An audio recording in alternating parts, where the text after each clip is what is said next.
Graça e paz, mais uma vez estamos aqui nesses momentos de reflexão para meditarmos mais um pouco das Sagradas Letras, fonte de vida, manual de vida vitoriosa, vida de superação, vida de mudanças, vivendo sempre o novo de Deus. Eu gostaria de dizer também que eu sou psicanalista analista clínico, eu trato terapeuticamente pessoas com sentimentos de inferioridade, complexo de inferioridade, pessoas que estão com síndrome do pânico, ansiedade, mágoa, ressentimento, e eu gostaria que, se você está enquadrado em uma dessas situações que eu estou mencionando, eu gostaria de dizer para você que você deva procurar ajuda, porque as questões emocionais, elas têm um efeito devastador. As causas geram consequências devastadoras que atingem a alma, que atingem o corpo, que atingem o interior, que atingem o organismo, os órgãos podem ser atingidos.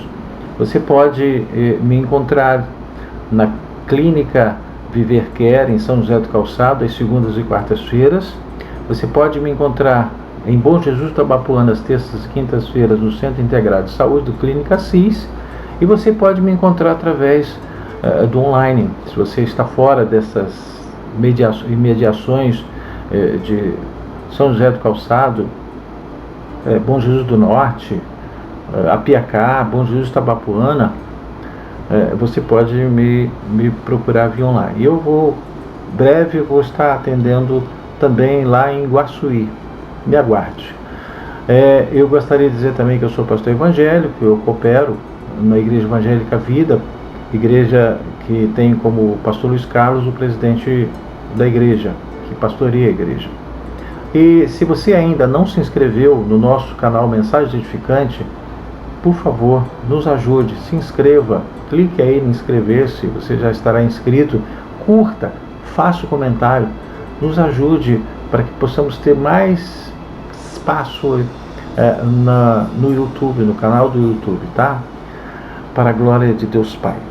Obrigado por você estar me dando essa oportunidade de falar até você. Eu gostaria de falar nesta oportunidade sobre a importância de conhecer, de entender e viver a palavra de Deus.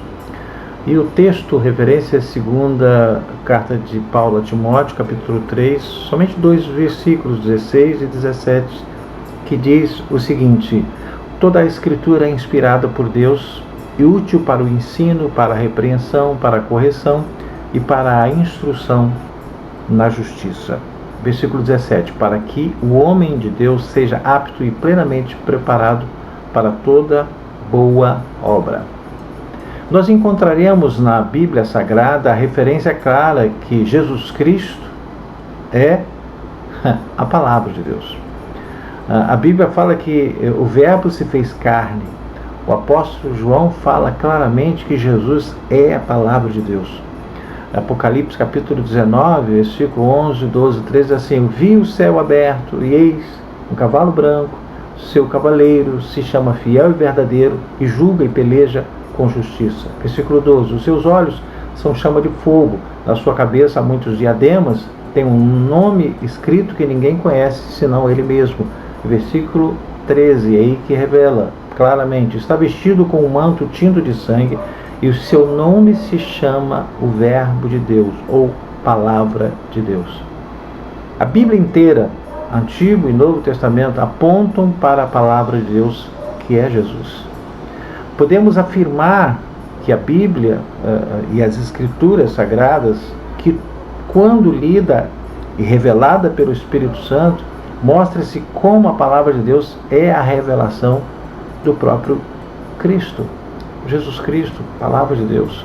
É fundamental para todo cristão conhecer, entender e vivenciar o Evangelho para que seja um testemunho vivo, ou como disse o apóstolo Paulo lá em segunda carta aos Coríntios, capítulo 3, versículo 3, assim: vós sois a nossa carta escrita em nosso coração, conhecida e lida por todos os homens. Devemos ser uma carta aberta ao mundo. Mas Veja lá o que está escrito nesta carta. É ser como um espelho que reflete a glória de Cristo, o nome de Cristo, a vontade de Cristo, a palavra de Cristo.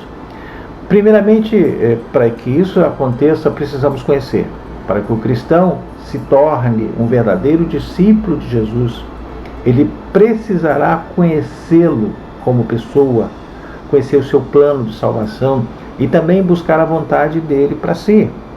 A Bíblia, ela é a principal fonte para esse conhecimento.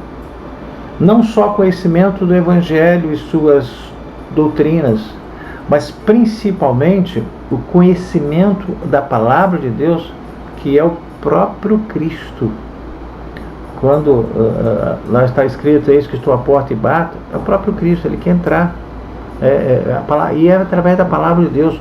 Você quer Jesus dentro de você? Absorva a palavra de Deus no seu coração, na sua vida. Todo cristão precisa estar alicerçado na palavra de Deus. Lucas capítulo 6, versículo 46 a 49 diz assim: por que me chamais Senhor, Senhor, e não fazeis o que vos mando? Disse Jesus. Versículo 47: todo aquele que vem a mim e ouve as minhas palavras e as pratica, eu vos mostrarei a quem é semelhante. No versículo 48 ele diz que é semelhante. É semelhante a um homem que, edificando uma casa, cavou, abriu profunda vala e lançou alicerce sobre a rocha. E vindo a enchente, arrojou-se o rio contra aquela casa, não a pôde abalar, por ter sido bem construída.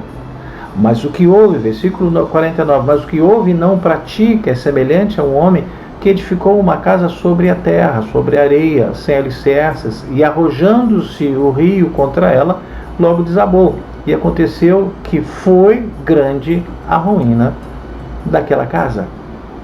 Sabe que conhecer as Escrituras em sua totalidade é de suma importância para que se processe o alicerçamento do cristão.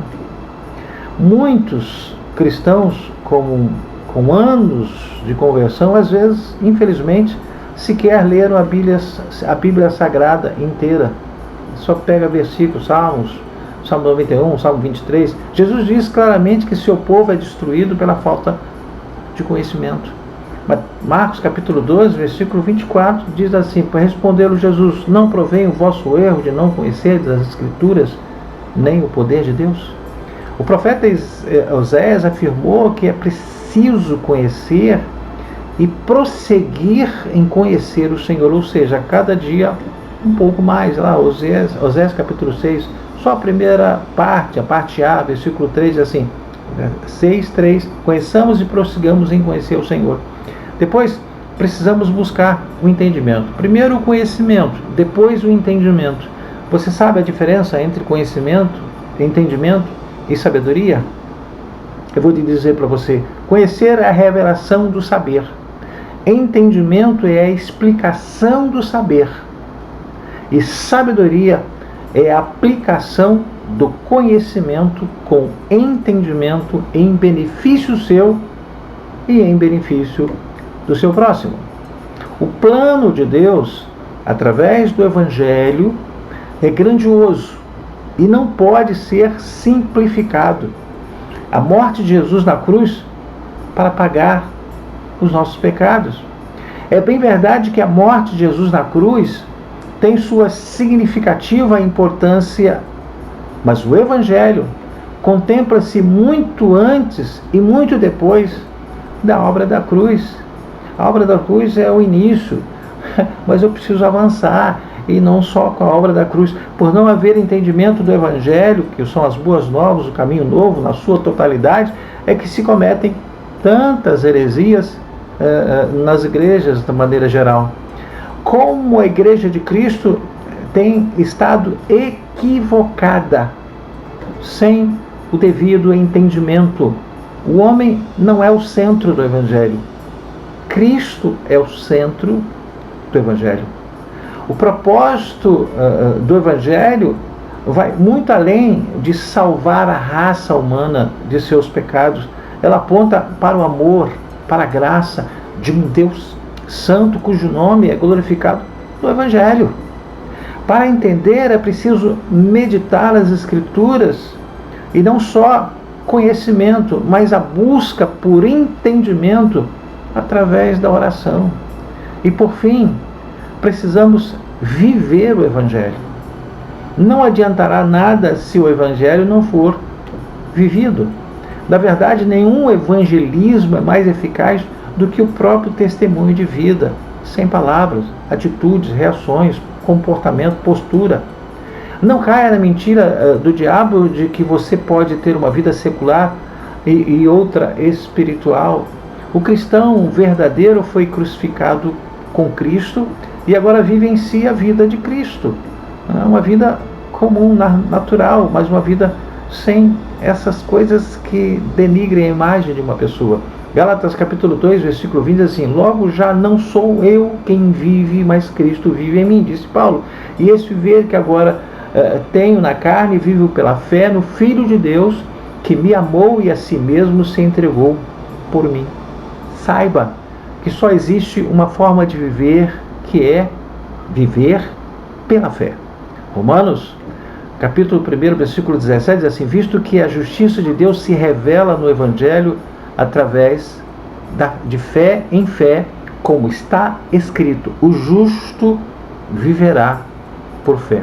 Por isso, tudo que você pode conhecer e entender de Deus, do Evangelho, deva ser aplicada imediatamente em sua vida, na nossa vida.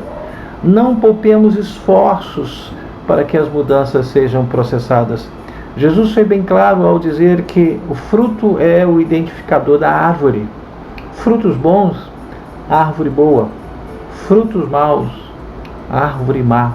Veja lá, está escrito no capítulo 12 de Mateus, versículo 33, ou fazei a árvore boa e o seu fruto bom, ou a árvore má e o seu fruto mau, porque pelo fruto se conhece a árvore. Saiba que todo cristão é chamado para uma vida de renúncia e entrega por amor a Cristo. Nós somos criados para fazer boas obras e assim fazer parte do plano de Deus de continuar a se revelar para o mundo. Essa é a própria revelação, através das nossas atitudes, nossa forma de nos comportar. Efésios 2:10 diz assim: pois somos feitura dele, criados em Cristo Jesus para boas obras, as quais Deus de antemão preparou para que andássemos nelas. Eu preciso ter essa luz. Temos a responsabilidade de viver a própria fé que é necessária para conhecer a Deus. Segundo a palavra de Deus, nós somos o sal da terra e a luz do mundo. Criados para trazer o sabor de Deus para o mundo e para servir como uma luz brilhando no meio da escuridão. Mateus capítulo 5, versículo 13 e 14 diz: vós sois o sal da terra. Ora, se o sal vier a ser insípido, como lhe restaurar o sabor?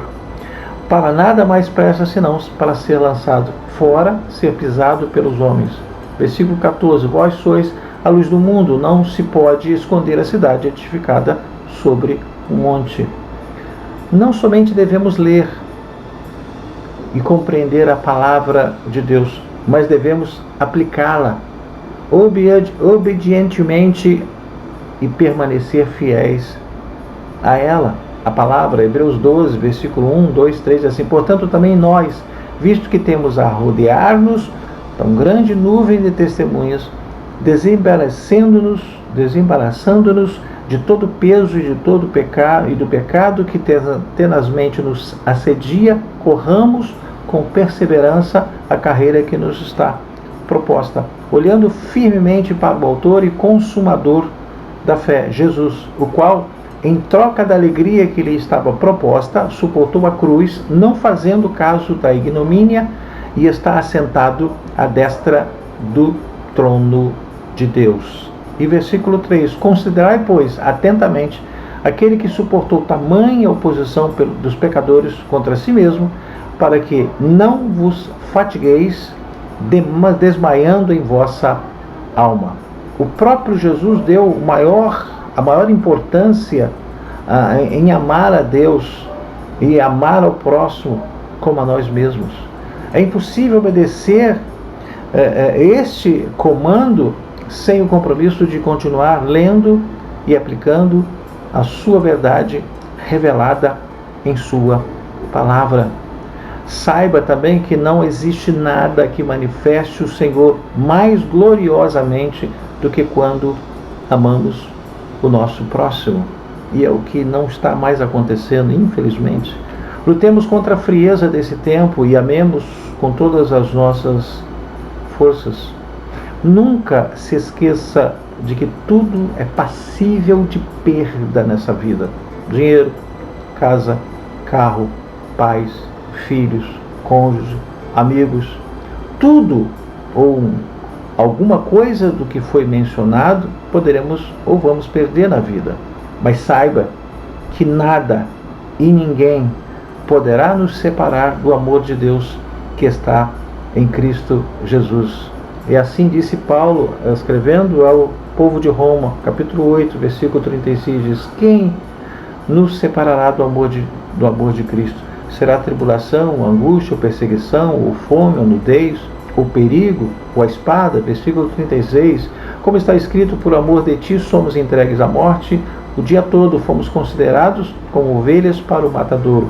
Versículo 37, em todas estas coisas, porém, somos mais do que vencedores por meio daquele que nos amou. E versículo 38, porque eu estou bem certo de que nem a morte, nem a vida, nem os anjos, nem os principados, nem as coisas do presente, nem do porvir, nem os poderes, nem a altura, versículo 39, nem a profundidade, nem a qualquer outra criatura poderá separar-nos do amor de Deus que está em Cristo Jesus, nosso Senhor.